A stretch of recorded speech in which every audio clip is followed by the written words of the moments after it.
Did you know? Plants are amazing chefs. They make their own food using sunlight. This process is called photosynthesis.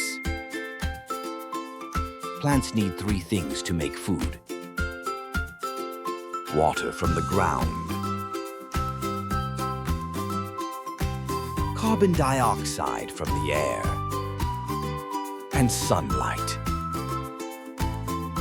The roots drink water from the soil and send it up to the leaves.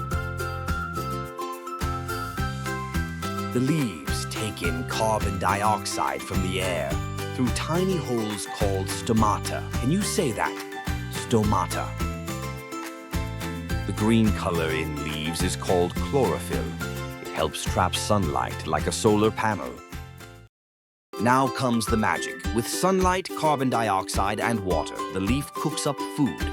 This yummy plant food is called glucose, and plants use it to grow big and strong.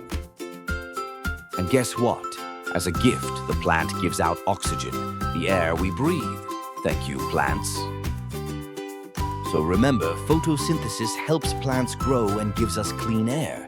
That's why we must take care of our green friends. Sun plus water plus carbon dioxide is food for me and oxygen too.